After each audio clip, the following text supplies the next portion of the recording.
Welcome to my YouTube channel CK study classes में आपका स्वागत है। चलिए आज के इस वीडियो में हम लोग 12th का हिंदी गद्य खंड का चैप्टर 1 जिसका नाम है बातचीत, और इस चैप्टर को जिसने लिखा है वो व्यक्ति है बालकृष्ण भट्ट जी। यह एक ललित निबंध है। इस चैप्टर के जितने भी ऑब्जेक्टिव संभव है इस वीडियो में हम लोग कवर करेंगे। चलिए पहले प्रश्न की ओर चलते हैं। पहला प्रश्न है, 100 अजान एक सुजान नामक उपन्यास के उपन्यासकार कौन है? 100 अजान एक सुजान नामक उपन्यास के उपन्यासकार कौन है? बालकृष्ण भट्ट जी है। ऑप्शन नंबर सी बिल्कुल सही हो जाएगा। चलिए अगला प्रश्न है, हिंदी के एडिशन निम्नलिखित में से कौन कहे जाते हैं? हिंदी के एडिशन निम्नलिखित में कौन कहे जाते हैं? बालकृष्ण भट्ट जी कहे जाते हैं। ऑप्शन नंबर ए बिल्कुल सही हो जाएगा। चलिए अगला प्रश्न है, बालकृष्ण भट्ट की रचना निम्नलिखित में कौन है? बालकृष्ण भट्ट की रचना निम्नलिखित में कौन है? बातचीत है। ऑप्शन नंबर ए बिल्कुल सही हो जाएगा। चलिए अगला प्रश्न है, बातचीत के जरिए भाप बन करके क्या बाहर निकल जाता है?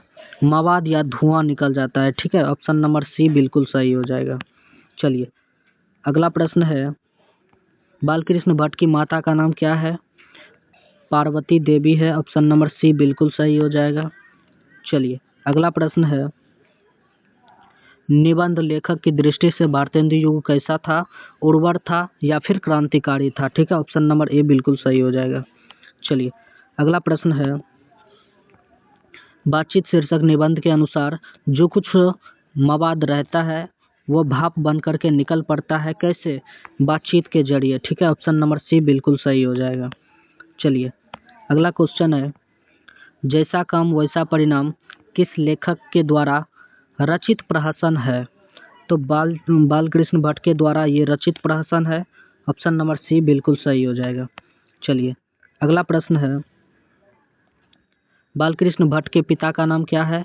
बेनी प्रसाद भट्ट है। ठीक है, ऑप्शन नंबर बी बिल्कुल सही हो जाएगा। चलिए अगला प्रश्न है, दमयंती स्वयंवर किस लेखक की रचना है? दमयंती स्वयंवर किस लेखक की रचना है? बालकृष्ण भट्ट जी की है। ऑप्शन नंबर सी बिल्कुल सही हो जाएगा। चलिए अगला प्रश्न है, बालकृष्ण भट्ट की रचना बातचीत क्या है? बालकृष्ण भट्ट की रचना बातचीत क्या है? यह एक ललित निबंध है। ऑप्शन नंबर डी बिल्कुल सही हो जाएगा। चलिए अगला प्रश्न है, बालकृष्ण भट्ट किस युग के निबंधकार थे? तो किस युग के निबंधकार थे? भारतेंदु युग के निबंधकार थे। ऑप्शन नंबर बी बिल्कुल सही हो जाएगा। चलिए अगला प्रश्न है, मनुष्य की बातचीत का उत्तम तरीका क्या है? मनुष्य की बातचीत का उत्तम तरीका क्या है?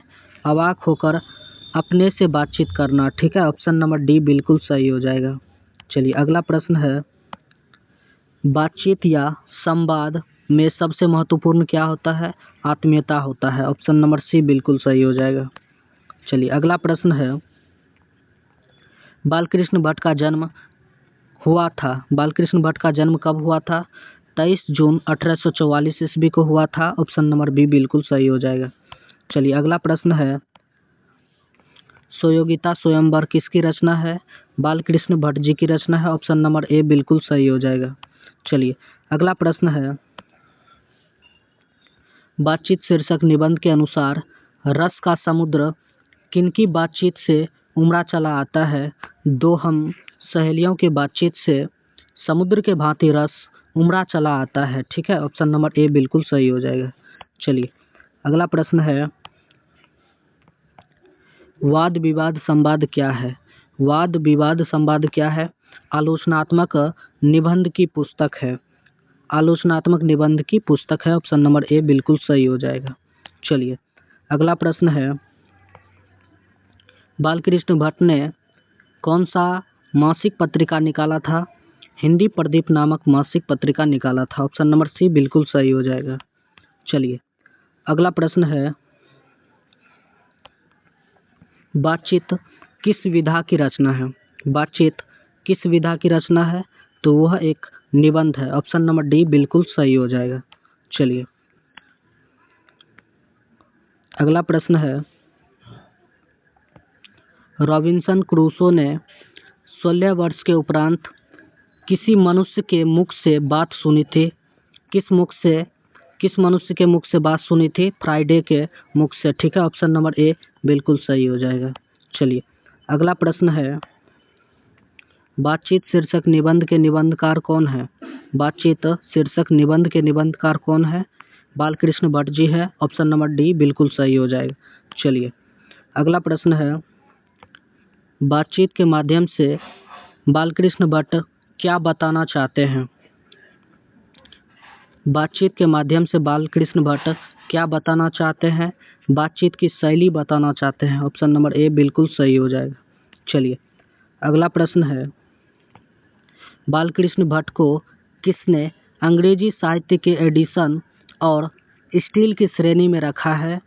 तो वो रखा है रामचंद्र शुक्ल ने। ऑप्शन नंबर सी बिल्कुल सही हो जाएगा। चलिए अगला प्रश्न है, बालकृष्ण भट्ट का निवास स्थान कहाँ पर है? इलाहाबाद उत्तर प्रदेश में है। ऑप्शन नंबर बी बिल्कुल सही हो जाएगा। चलिए अगला प्रश्न है, बालकृष्ण भट्ट ने किस पत्रिका का संपादन किया था? हिंदी प्रदीप नामक मासिक पत्रिका का संपादन किया था। ऑप्शन नंबर सी बिल्कुल सही हो जाएगा। चलिए अगला प्रश्न है, बालकृष्ण भट्ट ने हिंदी प्रदीप नामक मासिक पत्रिका निकालना कब प्रारंभ किया था? 1877 ईस्वी को निकालना प्रारंभ किया था। ठीक है, ऑप्शन नंबर ए बिल्कुल सही हो जाएगा। चलिए अगला प्रश्न है, बालकृष्ण भट्ट के पिता पेशे से क्या था? व्यापारी था। ठीक है, ऑप्शन नंबर बी बिल्कुल सही हो जाएगा। अगला प्रश्न है, कौन सा उपन्यास बालकृष्ण भट्ट द्वारा रचित है? तो 100 अजान एक सुजान बालकृष्ण भट्ट के द्वारा ये उपन्यास लिखा गया है। ऑप्शन नंबर सी बिल्कुल सही हो जाएगा। चलिए अगला प्रश्न है, नाटक के प्रारंभ में होने वाले मंगल पाठ को क्या कहा जाता है? नंदी पाठ कहा जाता है। ऑप्शन नंबर बी बिल्कुल सही हो जाएगा। चलिए अगला प्रश्न है,